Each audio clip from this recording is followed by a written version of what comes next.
সনাতন গোস্বামী চরণ। এই রূপ গোস্বামী এবং ছিল সনাতন গোস্বামী ষড় গোস্বামীর অন্যতম। জয়রূপ সনাতন ভট্ট রঘুনাথ, শ্রীজীব গোপাল ভট্ট দাস রঘুনাথ। এই ছয় গোসাইর করি চরণ বন্দন, যাহা হইতে বিঘ্ন নাশ অভীষ্ট পূরণ। এই যে পয়ারের মধ্যেই আমাদের গোস্বামীগণ জানিয়ে দিয়েছেন, মহাজনগণ জানিয়ে দিয়েছেন যে এই গোস্বামীগণের কথা, এই গোস্বামীগণের নাম আমাদের ত্রিসন্ধ্যা বন্দনীয়, কীর্তনীয়, শ্রবণীয়। কি আমরা যখনই কীর্তন করি বা যখনই আমরা হরিকথায় বসি, ঠাকুর ঘরে বসি, এই গোস্বামীগণের নাম আমরা কীর্তন করি। কেন না বলছেন, এই গোস্বামীগণের কথা যদি শ্রবণ করো এবং মুখে কীর্তন করো, বলছে সমস্ত বিঘ্ন বিনাশ হয়ে যাবে, বিঘ্ন নাশ হবে। কৃষ্ণ ভক্তির যে বাধক, কৃষ্ণ ভক্তি বিনাশক, বিঘ্নকারী সেই সমস্ত সব এই গোস্বামীদের নামের প্রভাবেই সেগুলো নাশ হয়ে যাবে। আর প্রকারান্তরে কি হবে না, তাহাদের কৃপাতেই, তাদের স্মরণে শুদ্ধ প্রেম ভক্তি উদয় হবে, লাভ হবে। নিতাই গৌর হরি বল, হরি বল। সকাল সন্ধ্যা আমাদের এই গোস্বামীগণের নাম করা উচিত, স্মরণ করা উচিত। ভগবানের নাম কম করলে অসুবিধা নেই, ভগবানের নাম যদি একটু কমও হয় তাতে অসুবিধা হবে না, কিন্তু সাধুগণের নাম স্মরণ করা দরকার বেশি করে।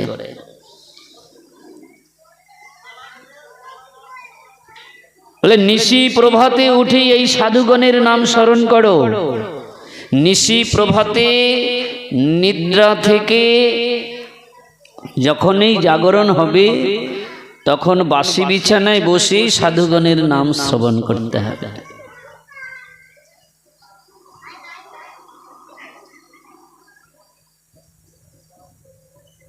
বৈষ্ণবের নামেতেই উল্লাস, বৈষ্ণবের নামেতেই তর্পণ, বৈষ্ণবের নামেতেই স্নান কেলি।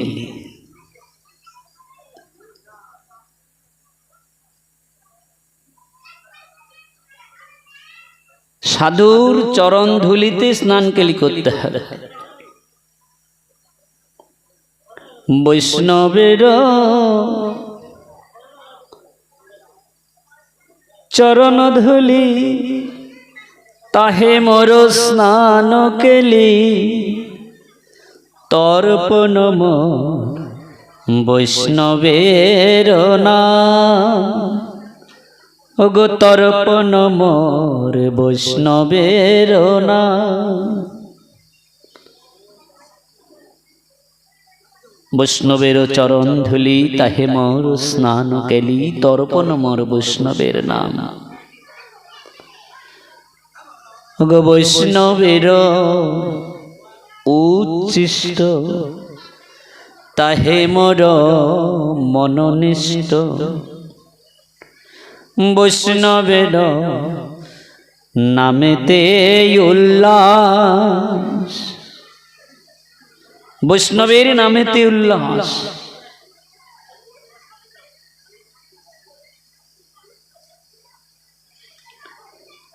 বলছি গঙ্গা স্নানে যাচ্ছ, গঙ্গা স্নানে, গঙ্গা স্নানে যেতে গিয়ে পথে যদি সাধু দর্শন হয় তাহলে কি করবে?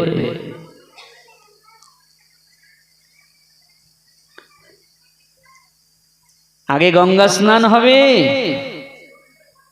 না আগে সাধুর চরণে পতিত হবে?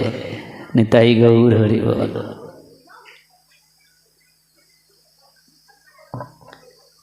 আমাদের গোস্বামীগণের কলম আমাদের জানিয়ে দিলেন, বৈষ্ণব লঙ্ঘিয়া যেবা গঙ্গা স্নানে যায়।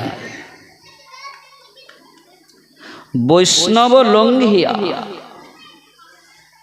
বৈষ্ণব অমর্যাদা করে, বৈষ্ণব লঙ্ঘন করে যদি কেউ গঙ্গা স্নানে যায়, বলছেন তাকে দেখে পতিত পাবনে গঙ্গা পশ্চাতে পালায়।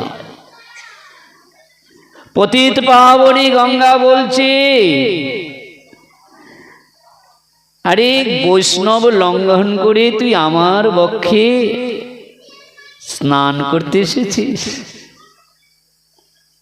আমি বৈষ্ণব অপরাধীকে গ্রহণ করি না। বৈষ্ণব চরণে যদি হয় ক্ষুদ্র অপরাধ, মহা মহা ভজনেতে পড়ে যাবে বাদ। বৈষ্ণব চরণে যদি ক্ষুদ্র অপরাধ হয়ে যায় তাহলে মহা মহা ভজনেতেও বাদ পড়ে যেতে হবে। তাই কোনোভাবে যেন বৈষ্ণব চরণে অপরাধ না হয়। গঙ্গা স্নান প্রয়োজনে বাদ থাকবে, কিন্তু বৈষ্ণব মর্যাদা আগে রক্ষা করতে হবে।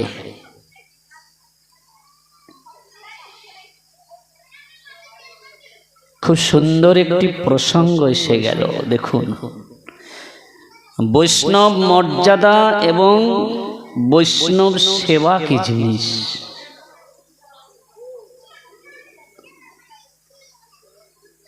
একজন ভক্ত ছিলেন, তার প্রতিদিনের নিয়ম ছিল যেন তেন প্রকারে একজন বৈষ্ণবকে তিনি সেবা করাবেন। মানে বৈষ্ণব সেবা দেওয়া চাই। কিরকম? ধরুন তিনি কোনো কাজে বেরিয়েছেন ঘর থেকে, পথে বৈষ্ণব দর্শন হয়ে গেছে,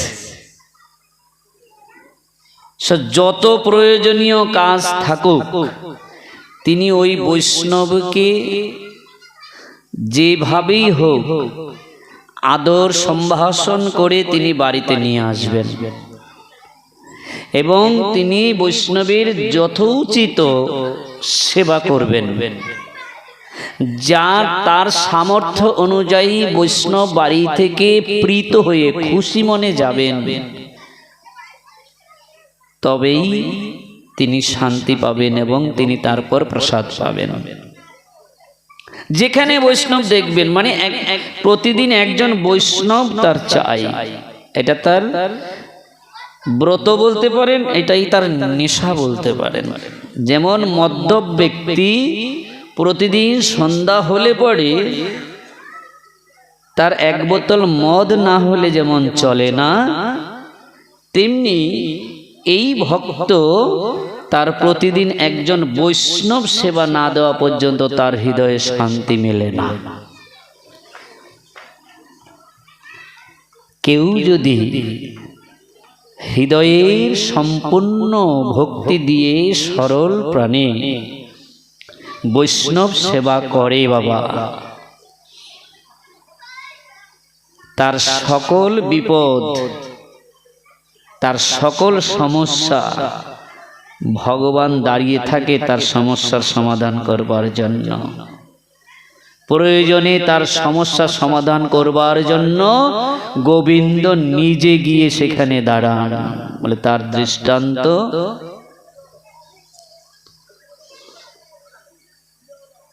ত্রিলোক স্বর্ণকার নামে একজন ব্যক্তি, নাম তার ত্রিলোক।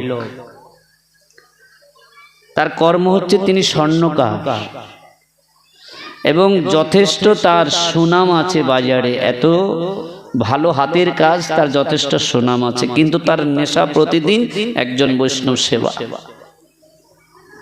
কিন্তু মনে দুঃখ যে তার পাশের গ্রামে, পাশের পাড়াতে এক বাড়িতে এত বৈষ্ণব সেবার বিশাল আয়োজন হয়, ওই বৈষ্ণব সেবার ধ্বনিতে, নামের ধ্বনিতে মুখরিত, এবং তার হৃদয়টা শুধু কাঁদে যে কবে আমি এইরকম ভাবে অগণিত বৈষ্ণবের সেবা দিতে পারবো, আমার এই বাসনা কবে পূরণ হবে, কেমন করে দেব, মনে বড় আরতি বৈষ্ণব সেবা দেওয়ার। কিন্তু অনেক বৈষ্ণবের সেবা দিতে গেলে অর্থ আনুকূল্যেরও তো প্রয়োজন। তা হঠাৎ করে ওই দেশে যিনি রাজা, সেই রাজা রাজকন্যার বিবাহ দেবেন। এখন রাজা যেহেতু কন্যার বিবাহ দেবেন, তার জন্য দুখানা সোনার কলসি বানাবেন। আর সেখানে নামকরা স্বর্ণকার, হাতের কাজ খুব সুন্দর ভালো কাজের সুনাম আছে সেই তিলক স্বর্ণকারের। তো রাজা তার রাজকর্মচারীর মাধ্যমে দুটো সোনার কলসি বানানো যায় এই রকম ওজনে সোনা দিয়ে পাঠিয়ে দিয়েছেন সেই স্বর্ণকারের বাড়িতে। সেই স্বর্ণকার সোনা পেলেন, দুখানা সোনার কলসি। টাইম দেওয়া আছে তাকে যে অমুক দিন আমার লাগবে, তাইলে আগের থেকে বানাতে হবে, কারণ দুটো সোনার কলসি বানাতে তো সময় লাগবে। তো তাকে অনেক সময় দিয়েই দেওয়া হয়েছে, কথা দেওয়া হয়েছে যথাসময় তারা আসবে নিতে। এখন এই তিলক স্বর্ণকার কি করলেন, তার মাথায় চেপেছে যে আমি ওই রকম বৈষ্ণব সেবা দেব। আহা, দেখুন বাসনা কি! বৈষ্ণব সেবার চিন্তায়, বাসনায়, বৈষ্ণব সেবার লোভে তিনি কি করলেন না, ওই যে রাজা সোনা দিয়েছে কলসি বানাবার জন্য, সে সব সোনা বেচে দিয়েছে। বেচে দিয়ে অনেক অর্থ হয়েছে, সে এইবার বাড়িতে শুরু করেছে বৈষ্ণব সেবা। প্রতিদিন বৈষ্ণবের অগণিত বৈষ্ণব সেবা, বিশাল আয়োজন। বলে যতক্ষণ টাকা আছে চলবে। তা এইভাবে বৈষ্ণব সেবা করতে করতে মহা আনন্দে দিন চলছে। হঠাৎ করে দেখতে দেখতে যেন ওই যে রাজার কলসি, সোনার কলসি বানাবার অর্ডার নিয়েছেন, সেইটা ডেলিভারি দেওয়ার দিন এসে গেছে। মাত্র 3 দিন বাকি আছে। এবার রাজকর্মচারী যথাসময়ে চলে এসেছে যে 3 দিন মাত্র বাকি আছে, নিশ্চয়ই এতদিনে কাজ হয়ে গেছে, তো যাই খবর নিয়ে আসি, যদি হয়ে যায় নিয়ে আসব। যখন রাজকর্মচারী এলেন তখন তিলক স্বর্ণকারে মাথাটা খারাপ হয়ে গেল। এতক্ষণ মহা আনন্দে ছিলেন বৈষ্ণব সেবায়, কিন্তু যখন তারা এসেছেন এখন তার মনে পড়েছে যে হায় রে, এখন উপায় কি হবে। এতক্ষণ পরে তার বাহ্যিক চেতনা এসেছে যে আমি এখন কি করব, কারণ আমি তো সব রাধে রাধে, কিন্তু এখন সোনার কলসি আমি কেমন করে দেব। কিন্তু এই মুহূর্তে তো কিছু একটা উপায় করতে হবে। বুদ্ধি করে বললেন, শোনো, কাজ প্রায় হয়ে গেছে, এখন একটু বাকি আছে, সম্পূর্ণ হতে এখন একটু বাকি আছে, 3 দিন তো সময় আছে। তা তোমরা চলে যাও, যথাসময়ে আমি পৌঁছে দেব রাজবাড়িতে। রাজবাড়িতে আমি পৌঁছে দেব, তোমরা বাড়ি চলে যাও। রাজকর্মচারী চলে গেলেন। মাত্র 3 দিন সময়। কলসির চিন্তায়, রাজবাড়ির কলসির চিন্তায় এখন একেবারে জড়ো হয়ে গেছে। কি করব? আপাতত তো বলে পাঠিয়ে দিলাম, কিন্তু 3 দিনের মধ্যে আমি কেমন করে, কোথা থেকে, কিভাবে আমি এই সমাধান করব? ভগবানের কাছে গিয়ে পড়লেন, হে কৃষ্ণ, হে গোবিন্দ, আমার তো আর কিছু নাই, এই বিপদ থেকে তুমি একমাত্র রক্ষা করতে পারো, তা না হলে যে আমার প্রাণ চলে যাবে। ভগবানের কাছে সব আত্মসমর্পণ করে ও বাড়ি থেকে বেরিয়ে গেছে। বাড়ি থেকে গিয়ে অনেকটা দূরে গিয়ে খুব গভীর বনের মধ্যে বসে লোকহট্টের আড়ালে একেবারে নির্জনে গভীর জঙ্গলের মধ্যে গিয়ে এবং ভগবানের নাম জপ করছে একেবারে চোখ বন্ধ করে। ভগবানের নাম জপ করছে, একদিকে ভয় আরেকদিকে ভগবানের নাম জপ করছে। কারণ বাড়ি থাকলে সে কখন বেঁধে নিয়ে যাবে, ওই একটা ভয় আছে, কি হবে না হবে ঠাকুরকে জানাচ্ছে, জপ করছে। এদিকে যখন 3য় দিন মানে বিয়ের দিন এসে গেছে, আর তো ধৈর্য ধরে না রাজা। রাজা আদেশ করলেন, যাও তোমরা যেখানে ওকে পাবে ধরে বেঁধে নিয়ে আসবে আমার কাছে। এবার রাজকর্মচারী তারা একেবারে অস্ত্র শস্ত্র নিয়ে গিয়ে উঠেছে তার বাড়িতে। এইদিকে ত্রিলোক কি করলেন না, 2খানি সোনার কলসি নিয়ে রাজার সামনে গিয়ে হাজির হলেন। এদিকে রাজকর্মচারীরা এসেছেন তিলক স্বর্ণকারের বাড়িতে, এসে তিলক স্বর্ণকারকে পায়নি, সব ভাঙচুর করে একেবারে তছনছ। আর তিলক স্বর্ণকার কি করলেন, 2খানা কলসি নিয়ে রাজার কাছে গিয়ে উপস্থিত হলেন। তা রাজা কলসি দেখে একেবারে অভিভূত, যে এত সুন্দর নিপুণ কাজ, এত নিখুঁত সুন্দর ডিজাইন, 2খানা কলসি দেখে রাজার যেন মন প্রাণ ভরে গেল, যে এত সুন্দর কাজ তোমার, তবে তুমি এত দেরি করলে কেন? তখন তিলক স্বর্ণকার বলছে, রাজা মশাই, এ তো যার তার কাজ নয়, স্বয়ং রাজার অর্ডার। রাজকন্যার বিয়েতে দেওয়া হবে কলসি, তা তো একটু সুন্দর করে করতে হবে, খুব ভালো করে করতে হবে, ধরে ধরে কাজ করতে হবে, তাই তো সময় তো একটু লাগবেই, ওই জন্য একটু দেরি হয়ে গেছে। তো যাই হোক, আপনার পছন্দ হয়েছে? বলে, আমার খুব খুব পছন্দ হয়েছে, শুধু তাই নয়, এই কাজের জন্য তোমার উপঢৌকন পাওনা আছে, তোমাকে আমি অনেক পুরস্কৃত করব, উপঢৌকন দেব তোমাকে অনেক। তো তিলক স্বর্ণকার বলছি, মহারাজ, কাজটা সুন্দর করতে গিয়ে সময় লেগেছে আমার, কিন্তু তার বিনিময়ে আমি কি পেয়েছি জানেন? আপনার লোকেরা গিয়ে আমার সব তছনছ করে দিয়েছে। আমি তো গিয়েছিলাম সেই নদীর ধারে, যে ভালো করে কলসি দুটোকে মেজে ঘষে পরিষ্কার করে এবার আপনাকে দেব, আর তারা ভেবেছে আমি পালিয়ে গেছি, তারা আমার বাড়িঘর সব ভেঙে তছনছ করে দিয়েছে, তবে ভালো কাজ করে এই উপহার পেলাম আর কি। রাজা দুঃখিত, বলে তার জন্য আমি দুঃখিত, তবে অবশ্যই আমি তাদেরকে শাস্তি দেব যারা তোমার ক্ষতি করেছে, কিন্তু এখন তোমার অনেক পুরস্কার পাও না।